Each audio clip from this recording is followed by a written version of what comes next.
Go ahead. Hey, Trayce, wanted to get your thoughts. Tamar Bates in the first half, Jordan Geronimo second half. Your thoughts on how they played and the lift they gave you guys? Most definitely. Tamar coming in, hitting big shot after big shot. It's just his confidence is growing, and he's just going to continue to build on that.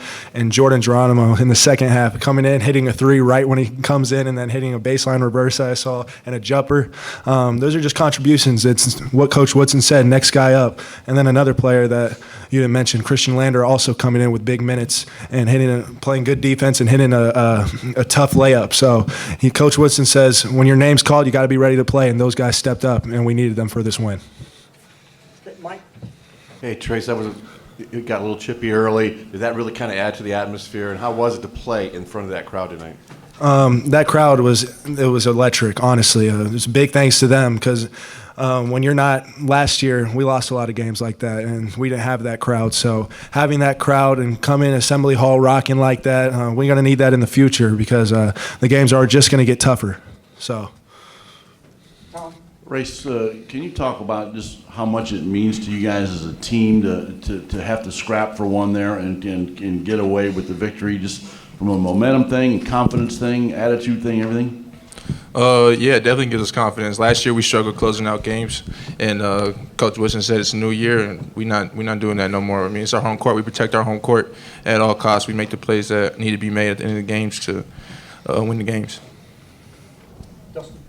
I'm going to apologize if this was already asked, but Tamar Bates obviously goes off for 11 in the first half, and Jordan Geronimo obviously has some big moments, 7, I think, and 5 rebounds in 8 minutes, and a big defensive moment there on Champaign. Just how impressive were both of those guys? How important are what you're getting from your second unit there? You want to answer? I mean, yeah, they bring it every day in practice. So, like me and Trayce, we see it every single day. We're not surprised when they step up and they make those plays because they do it every single day. So, like Trayce said earlier, it's next man up. When you come in, you're ready to play, and they came in and they were ready to play, and it showed. Race, you had a really key bucket there in the last minute with that floater across the lane. Tell us what you saw on that play, and is that something you practice? I mean, a little bit, yeah. I mean, we work on range shots, touch shots, float shots. Christian Lander's been pushing me to shoot that shot. I do it in practice. I do it just messing around. I mean, I work on it, of course, but I mean, I'm just confident in myself, and I mean, my teammates believe in me, coaches believe in me to make that play. So I definitely had confidence to go and shoot that ball. Zach? I guess, Trayce, you brought him up just a second ago, but Christian sort of stacked him behind Xavier, stacked him behind Rob. Just how valuable is that guard depth? I know a night like this in particular when you're facing a press and things like that, but just how much confidence does it give you to be able to almost go 3 deep at that spot? Most definitely. It's honestly, it's crazy. We got so much depth at the guard position. X got in foul trouble early, so Rob was playing. Then Rob got in foul trouble, so Christian was the next man up, and he stepped in and he did his thing. So salute to him. It's only going to help his confidence and help him get better. So we really need it, and I'm glad that he succeeded in this moment.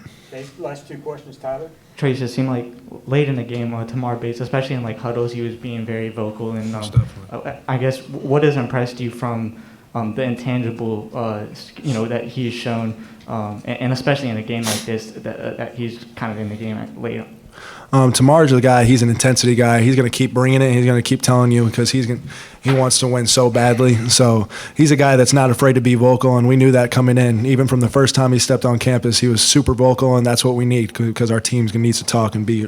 We're a family, so we can communicate with each other like that. Last question. Hey, Trayce, it looked like St. John's would get a good bucket, get a little bit of momentum, and then you guys would just shut them off. What was it that you guys did that was key to kind of holding them off the whole game? I think in the first half, we really took away a lot of their actions, and we were contesting a lot of their shots, and they weren't getting any good looks. And then in the second half, we kind of settled in a little bit, and they started getting shots. And when you let a team feel comfortable, they're going to make you pay for it. So Champagny started getting comfortable, and he started knocking down some shots. And it's salute to him. He's a great player. All right, guys, thanks.